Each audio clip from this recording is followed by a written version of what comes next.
थर गए मोहब्बता वाले दोस्तों, हमारे लिए रोहित शर्मा ही अच्छा था। जब भी पाकिस्तान का भारत के साथ मैच होता था तो Rohit Sharma under pressure batting के लिए आते थे तो पहले ही ओवर में शहनशाह अफरीदी को अपना विकेट गिफ्ट करके चले जाते थे। दूसरा ओपनर भी कम ही टिक पाता था और फिर उसके बाद विराट कोहली पर जिम्मेदारी आ जाती थी। वो भी 130 135 के स्ट्राइक रेट से बैटिंग करता था। विराट कोहली को भी आउट होने का इतना डर था कि वो खुलकर नहीं खेलते। इंडिया के ये नए बैट्समैन तो बहुत बदतमीज है यार, जरा प्रेशर नहीं लेते हैं। आप अभिषेक शर्मा को देख लीजिए, लोंडा 200 के स्ट्राइक रेट से 30-35 गेंदें खेलता है और 80-90 रन बनाता है। हमारे बॉलर इससे भी आउट करके सेलिब्रेशन करते हैं। कोई जाके इनको बताए कि भैया डैमेज हैज बीन डन। जितना स्कोर अकेला अभिषेक शर्मा बनाता है, इतना स्कोर बनाने के लिए पाकिस्तान के 5 विकेट गिर जाते हैं और इब्तिदाई 10-11 ओवर्स खत्म हो जाते हैं। लेकिन हमारी हिम्मत है कि हम दो कौमी नजरिया की लाज रखते हैं, हम फिर भी अपनी टीम पाकिस्तान को सपोर्ट करते हैं। मुझे लग रहा है कि पीएसएल और आईपीएल वाली बात भी बताले पाकिस्तान की तरह झूठ है कि पीएसएल में क्वालिटी क्रिकेट खेली जाती है। कहा जाता है कि पीएसएल क्वालिटी लीग है जहां आला मायार की क्रिकेट खेली जाती है। इस आला मायार की क्रिकेट से, क्वालिटी लीग से हम लोगों ने ये टैलेंट आगाज किया है। और आईपीएल जिसे पाकिस्तानी लोग जुआ लीग कहते हैं, सब कहते हैं कि भाई मैच फिक्स होते हैं, सब कहते हैं वहां पर बाउंड्री शॉट है, चोटी है, और सब कहते हैं कि सिर्फ एंटरटेनमेंट के लिए है,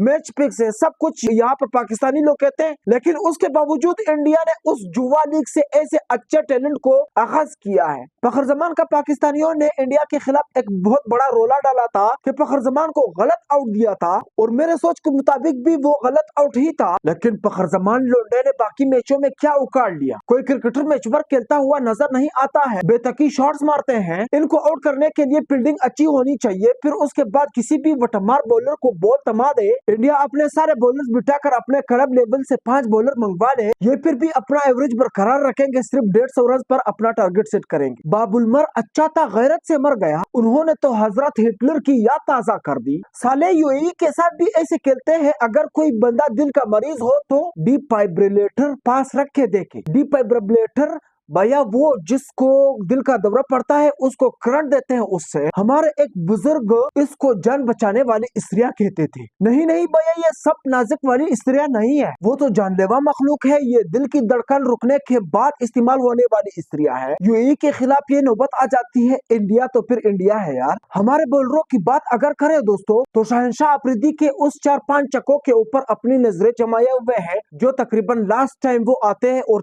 3-4 चक्के लगाते हैं। बॉलिंग पर उसका कोई फोकस नहीं है, सिर्फ उस 4-5 चक्कों पर उसका फोकस है ताकि उसकी बीवी को पूरे दुनिया में टीवी पर दिखा सके कैमरामैन लोग। इंडिया कम से कम अपने पुलनगर वाले राणा साहब की बस की बात तो है ही नहीं। उल्टा अगर पाकिस्तान टारगेट का दिफा कर रहे तो अकेला राणा साहब ही 50-60 रन खाने के सलाहियत रखते हैं। अपना हारिस रऊफ भी इस मामले में किसी से पीछे नहीं है। आखिरी ओवर में अगर 25, 30, 40, 45, 50 रन भी बचाने हो तो आप हारिस रऊफ को लेकर ये दावा नहीं कर सकते कि क्या हारिस रऊफ इन 40, 45, 50 रन को आखिरी लास्ट ओवर में बचा पाएंगे या नहीं। इंडिया के लोंडे सारे बदजोक खिलाड़ी है, अपने एक्टरों के तौर तरीकों को फॉलो करते हैं। फास्ट फूड नहीं खाते, महफिलों में नहीं जाते, घास फूस खाते हैं और अपने सेहत का ख्याल रखते हैं, अपने फिटनेस का ख्याल रखते हैं। सालों को जिंदगी एंजॉय करने का कुछ सूझबूझ नहीं है, ऊपर से किंग भी नहीं कहलवाते हैं। किंग तो हमारे पास भी है, बोबजी द किंग, रजू दादा, सायम प्रिंस, सलमान दी आगा। 2 मैचों में ये अच्छा परफॉर्मेंस देकर उसके बाद भूल जाते हैं कि हम किस चीज के खिलाड़ी थे।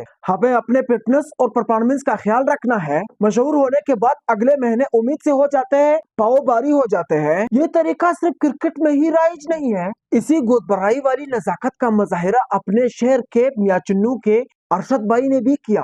हाँ तो भाई मैच की बात तो बीच में ही रह गई भाई। अपना तो सिंपल है, जो करना है इंडिया ने करना है। अगर उन्होंने मारना हुआ तो वो मार लेंगे, जल्दी आउट हो गए तो उनकी मर्जी। रही हमारी बैटिंग तो भाई हमारा वही है, भला घुमाएंगे। उन्होंने हमें आउट कर लिया तो फिर हम कुछ नहीं कर सकते हैं। अगर वो पाकिस्तान के खिलाफ कैचेस ना पकड़ते और बॉल स्विंग भी ना होता तो पाकिस्तान 270-280 रन तो आसानी से बना लेता था। और जसप्रीत बुमराह भाई, भले ही भाई का बॉलिंग स्टेटस जितना भी अच्छा हो, लेकिन बॉलिंग का स्टाइल काफी वाहियात सा है यार, डराता है बंदे को। रही आवाम को पेश करने की बात तो टूर्नामेंट स्टार्ट होने से पहले वो यही पैगाम देते हैं कि हम यहाँ से इस टूर्नामेंट को खेलने जा रहे और जीतने की कोशिश करेंगे। और हारने के बाद यही कहते हैं कि लड़कों ने बहुत मेहनत की और हम 15-20 रन पीछे थे, 1-2 विकेट जल्दी निकालते तो हम जीत सकते थे। लड़के अच्छा सीख रहे हैं, हम बहुत जल्द अच्छा कारकिर्दगी दिखाएंगे। इस पर एक लतीफा याद आया। एक बंदे ने अपने कर्जदार से अपने पैसे वापस मांगे तो कर्जदार ने आगे से जवाब दिया कि भाई आप मुझ पर भरोसा रखो, मैं कहीं भाग नहीं रहा हूँ, मरते दम तक आपके पैसे मुझे याद है।